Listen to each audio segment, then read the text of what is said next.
बंधुओं, सर्वनाम शब्द रूप के क्रम में आज इदम सर्वनाम का सातों विभक्तियों में रूप बनाना जानेंगे एवं उन शब्द रूपों का कारक के चिन्हों के अनुसार अर्थ भी जानेंगे। तो आइए, इदम जिसका अर्थ होता है यह, पुल्लिंग में हम उसका शब्द रूप बनाना जानते हैं। 3 वचन है, एक वचन, द्विवचन, बहुवचन। प्रथमा विभक्ति एक वचन में रूप बनता है अयम, जिसका अर्थ होता है यह। द्विवचन में रूप बनता है इमौ, जिसका अर्थ होता है ये दो। और बहुवचन में रूप बनता है इमे, जिसका अर्थ होता है ये सब। द्वितीय विभक्ति एक वचन में रूप बनता है इमम, जिसका अर्थ है इसको। द्विवचन में रूप बनता है इमौ, जिसका अर्थ होता है इन दोनों को। और बहुवचन में रूप बनता है ईमान, जिसका अर्थ होता है इन सबको। तृतीय विभक्ति एक वचन में रूप बनता है अनेन, जिसका अर्थ होता है इससे या इसके द्वारा। द्विवचन में रूप बनता है आभ्याम, जिसका अर्थ होता है इन दोनों से या इन दोनों के द्वारा। और बहुवचन में रूप बनता है ए भी, जिसका अर्थ होता है इन सब से या इन सब के द्वारा। चतुर्थी विभक्ति एक वचन में रूप बनता है अस्मयी, जिसका अर्थ होता है इसके लिए। द्विवचन में रूप बनता है आभ्याम, जिसका अर्थ होता है इन दोनों के लिए। और बहुवचन में रूप बनता है एभ्यः, जिसका अर्थ होता है इन सब के लिए। पंचमी विभक्ति एक वचन में रूप बनता है अस्मात्, जिसका अर्थ होता है इससे, दूर होने में, अलग होने के अर्थ में होता है, या जिससे डर लगे उस अर्थ में होता है। द्विवचन में रूप बनता है आभ्याम, इन दोनों से।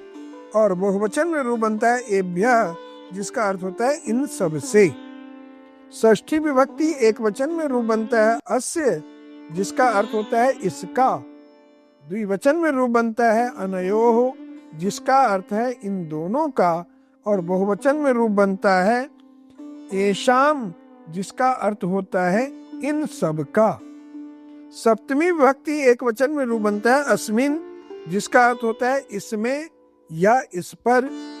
द्विवचन में रूप बनता है अनयोः, जिसका अर्थ होता है इन दोनों में या इन दोनों पर। और बहुवचन में रूप बनता है एषु, जिसका अर्थ होता है इन सब में या इन सब पर। अब हम इदम सर्वनाम का स्त्रीलिंग में शब्द रूप बनाना जानेंगे। स्त्रीलिंग में भी शब्द रूप का अर्थ पुल्लिंग के समान ही होगा।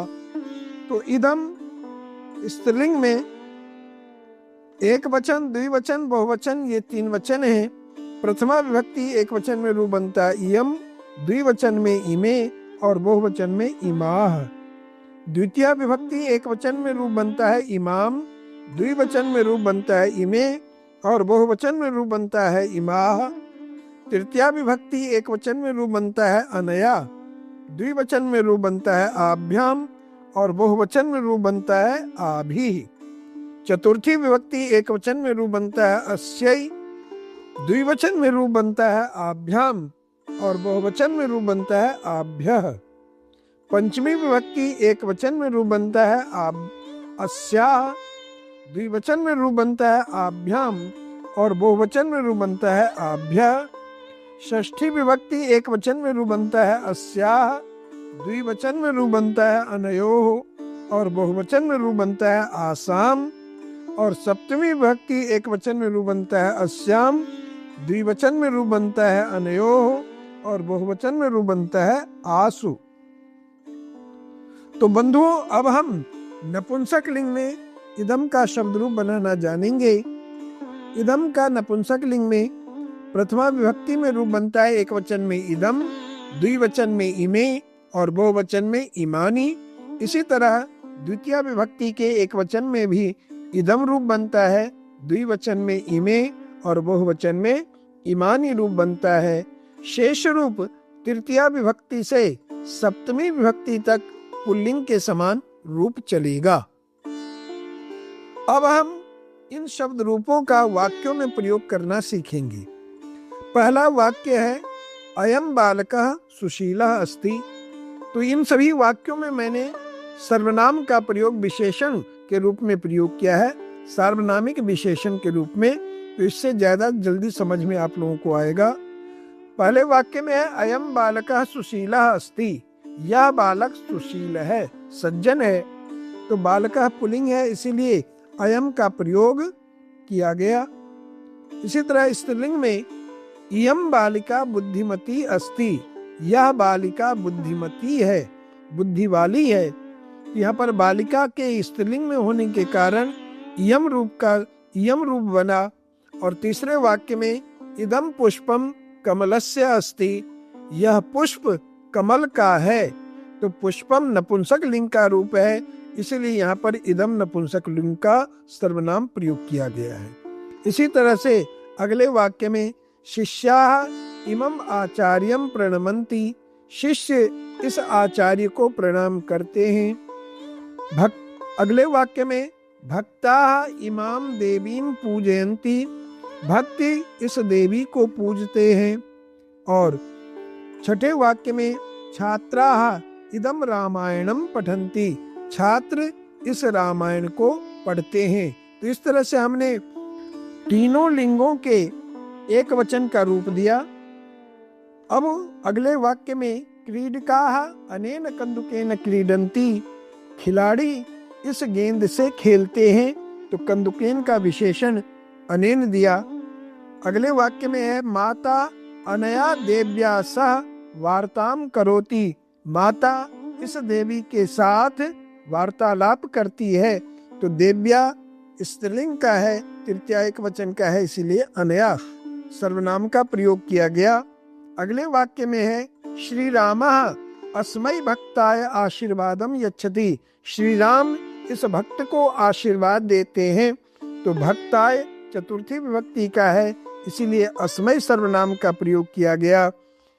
अगले वाक्य में है शिक्षिका अस्यै छात्रायै पुस्तकम कलमम च दास्यति, शिक्षिका इस छात्रा को पुस्तक और कलम देंगी।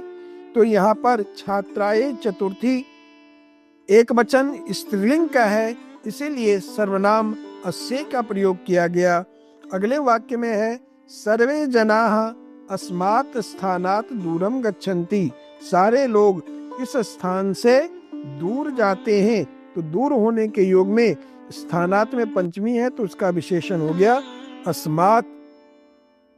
वयम अस्याः कक्षायाः वही क्रीडामः, स्त्रीलिंग में कक्षायाः पंचमी एक वचन का है, इसीलिए अस्याः सर्वनाम का प्रयोग किया गया स्त्रीलिंग में।